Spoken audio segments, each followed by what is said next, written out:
ये टुकड़े टुकड़े गैंग तो है कि राज्यों में अलग अलग क्यों लड़े? भाई मेरे 100 वोट में 60 वोट में आपने जो है 10-10, 15-15 वोट बांट लिया। और जर्नलिस्ट, सभी जर्नलिस्टों को मेरा नमस्कार। आपका जो सवाल है उसमें ये जो हार हुई है या जो जीत हुई है, हार जयचंदों की वजह से हुई है, हार टुकड़े टुकड़े गैंगों की वजह से हुई है, हार इनके अहम और ये जो फूले हुए थे कि मैं तो कर्नाटका जीत गया, मैं बंगाल जीत गया, मैं ये भी जीत जाऊंगा, और ये बड़े वीवीआईपी कल्चर में जी रहे थे, लोगों को नजरअंदाज किया, नौजवानों को नजरअंदाज किया, बहुसंख्यक लीडरों को नजरअंदाज किया। और ये वैसी मनोवादी पे, उसी ढर्रे पे जिस ढर्रे पे आरएसएस बीजेपी चल रही थी, हिंदुत्व को नारा लेकर के उन्होंने भी हिंदुत्व का नारा लिया। जब हिंदुत्व का नारा लिया तो जनता ने कहा कि मेरे को बेवकूफ समझ रखा कि अगर हिंदुत्व पे मुझे वोट ही देना है तो मैं तुम्हें क्यों दूं, मैं बीजेपी को दूं। वो तो सभी जानते हैं कि वो हिंदुत्व की बात करता है और हिंदुत्व की बात कर रहा है, तो और तुम भी वही कर रहे हो, तुम भी मंदिर और मस्जिद की बात कर रहे हो, तुम भी पूजा पाठ कर रहे हो, तुम भी जो है अपने मुख्य मुद्दा से मुझे भटका रहे हो, न रोजगार दे रहे हो, न जो है शिक्षा दे रहे हो, न स्वास्थ्य दे रहे हो, न महिलाओं को हिस्सा दे रहे हो, न महिलाओं को अधिकार दे रहे हो। आप वही कह रहे हो जो बीजेपी कह रहा है, तो फिर मैं बीजेपी को वोट क्यों ना दूं।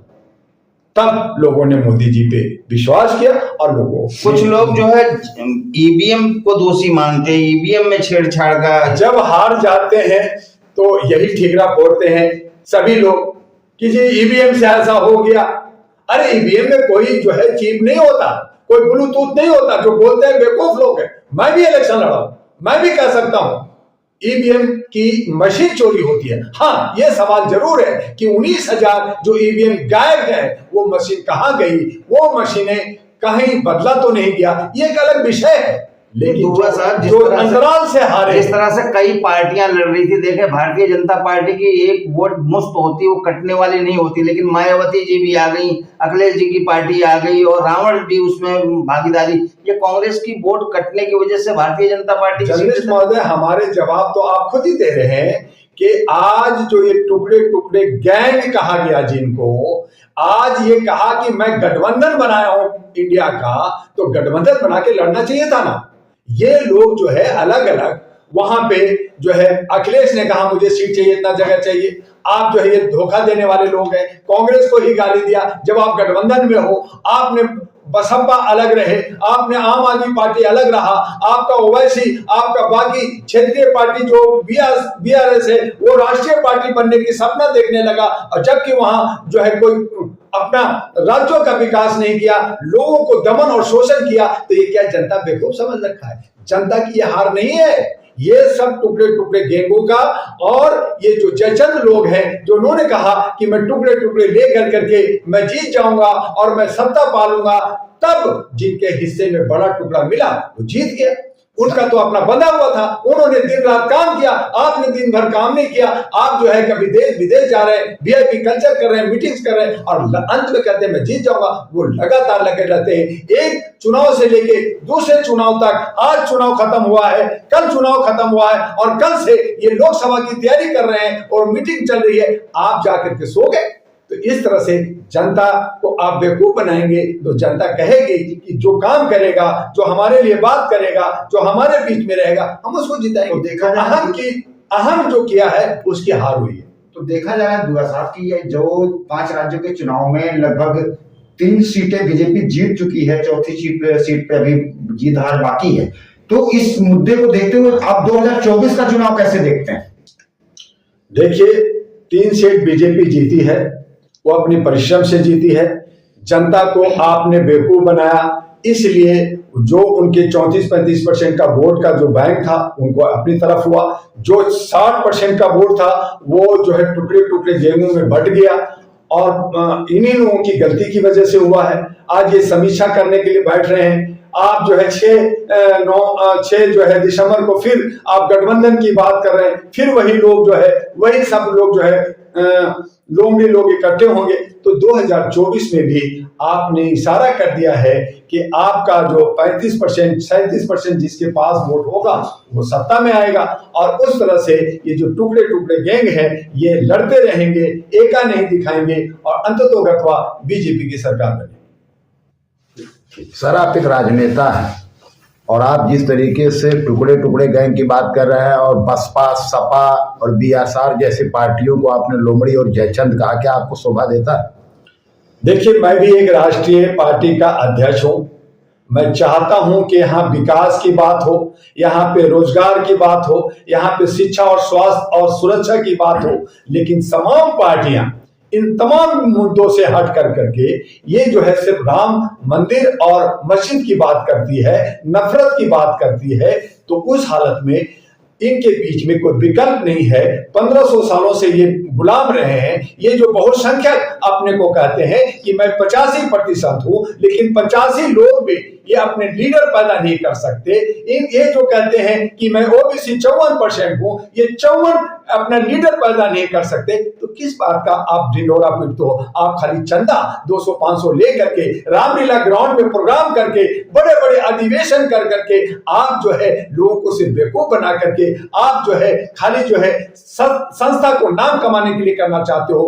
तब मैंने कहा कि जनता सावधान हो जाओ, और आप लोग की चैनल से मैं जनता से अपील करना चाहता हूं कि कोई भी पार्टी हो, अगर आपके वादा जो उनका एजेंडा है वो शपथ भरता है, एफिडेविट देता है सुप्रीम कोर्ट से और इलेक्शन कमीशन से एफिडेविट भरता है और आपके हक में काम करता है, देश हित में काम करता है, आप उसके साथ जाओ। और जो लोग शपथ नहीं भरता आप उसको वोट मत दो। और इसके लिए अहरा नेशनल पार्टी, राष्ट्रीय महागठबंधन जिसका मैं राष्ट्रीय अध्यक्ष हूं, मैं शपथ भरने जा रहा हूं। मैं उनके साथ जो वादा करूंगा वो देश हित में होगा, और मुझे उम्मीद है कि जनता एक बार सकारात्मक विकास पे सोचेगी और 2024 में एक नया समीकरण बनेगा।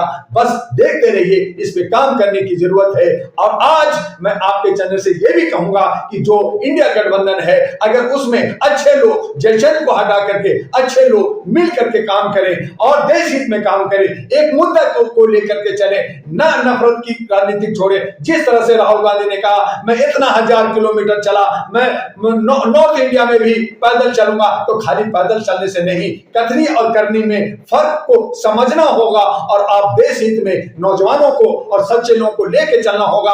ऐसा नहीं होगा जो आप रूढ़िवादी लोगों को लेकर के, उसी ब्राह्मणवाद और मनुवादी को लेकर के आपने मध्य प्रदेश में आपने कमलनाथ को चुना, ये आपकी भूल थी। आपने हमारे नौजवानों को छोड़ा, आपने हमारे महिलाओं को छोड़ा, आपने वहां पे मुसलमानों को छोड़ा, आपने वहां पे जो है जो हमारे बहुसंख्यकों को जगह नहीं दी। तो आपको हाथ तो लिखा हुआ था, तो आपने गलती की है, आपको सोचना होगा। और फिर जिसका जितना हिस्सा उतना हिस्सेदारी। आपने जनगणना की बात में कहा मैं जीत जाऊंगा तो करूंगा। अरे जब आपके राज था, जहां आपने पार्टी में कहना चाहिए था कि मैं जनगणना करने जा रहा हूं, मैं अपने पार्टी में पहले अनाउंसमेंट करता हूं, तो जनता विश्वास करती। उसने लाडली कर दिया, उन्हें स्कीम दिया, उनको विश्वास हुआ, क्योंकि उनका पहले से वहां का चीफ मिनिस्टर था, उन्होंने देखा भाला हुआ था, तो देखे भाले को साहब एक बात बताइए, ये जो टुकड़े टुकड़े गैंग आपने कहा 4-5 पार्टियां हैं, इनका एक गठबंधन भी बना हुआ है, अब इनका विकल्प क्या है? सामने देखिए केंद्र में भी सत्ता में भी बैठी हुई बीजेपी और राज्यों में भी सब में आ रही है, तो विकल्प क्या है? महोदय, ये टुकड़े टुकड़े गैंग तो है कि राज्यों में अलग अलग क्यों लड़े? भाई मेरे 100 वोट में 60 वोट में आपने जो है 10-10, 15-15 वोट बांट लिया और एक व्यक्ति को 40 मिल गया, तो 40 जीतेगा या 60 जीतेगा? अगर आप एका होते आपका जीत हो जाता। और यही अखिलेश ने आवाज उठाया था, उसको कहा ये बच्चा नादान है, मैं तो बहुत बड़ा सीनियर हूं, मैं बहुत ठेकेदार हूं, तो कर लो ठेकेदारी। तो राजनीतिक में आप अगर अहम दिखाओगे, आप अपना बोझगिरी दिखाओगे, आप सड़कों पे नहीं आओगे, चटाई पे नहीं आओगे, आप ऊपर उड़ते रहोगे, तो जनता आपको सबक देगी।